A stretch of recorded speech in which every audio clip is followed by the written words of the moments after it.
আমরা বিশ্বাস করি যে নিবন্ধন এবং প্রতীক জিএম কাদেরের নামে থাকবে, যেটা এখন পর্যন্ত বহাল আছে।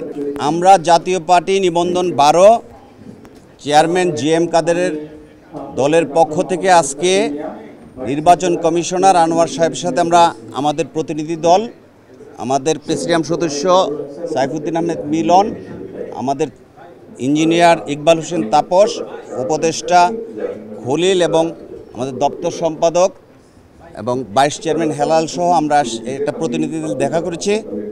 আপনারা জানেন কিছুদিন আগে জাতীয় পার্টির নামে কিছু বহিষ্কৃত লোক একটা কাউন্সিল করেছিল।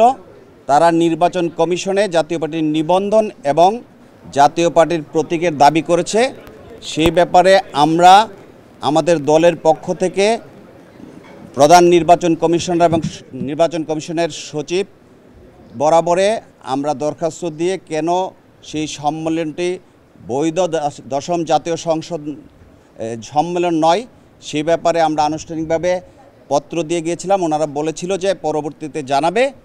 আমরা এই ব্যাপারে কথা বলতে এসেছিলাম, তো ওনারা আজকে আমাদেরকে বলেছেন যে এই ব্যাপারটা ওনারা পুঙ্খানুপুঙ্খভাবে বিবেচনা করছেন, আগামী সপ্তাহের মধ্যে একটা সিদ্ধান্ত দিবেন। এলএমই সার্টিফাইড বিশ্বসেরা কপারে তৈরি ওয়ালস এন্ড কেবলস, যা আপনার স্থাপনাকে রাখবে সব সময় নিরাপদ।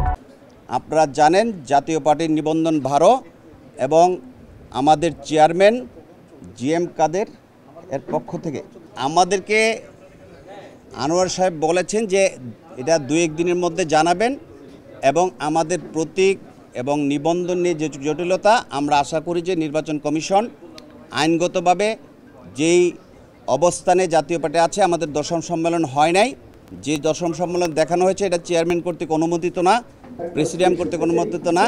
কাজে আমরা বিশ্বাস করি যে নিবন্ধন এবং প্রতীক জিএম কাদেরের নামে থাকবে, যেটা এখন পর্যন্ত বহাল আছে। আমরা এই ব্যাপারে কথা বলেছি, ওনারা আমরা 2-1 দিনের মধ্যে জানাবেন। যারা দাবি করছেন সেই দাবিটা কোনোভাবেই গ্রহণযোগ্য না, সম্মেলনটা গ্রহণযোগ্য না এবং আমাদের পক্ষ থেকে সেই জিনিসটা আমরা ওনাদেরকে লিখিতভাবে জানিয়েছি এবং এটা পরিষ্কার করেছি।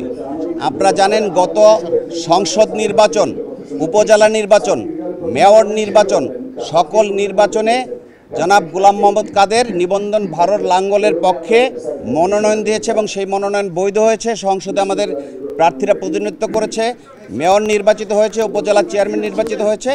কাজে এই ব্যাপারে আমরা আশাবাদী যে এটা সঠিক থাকবে। আপনাদের সবাইকে ধন্যবাদ।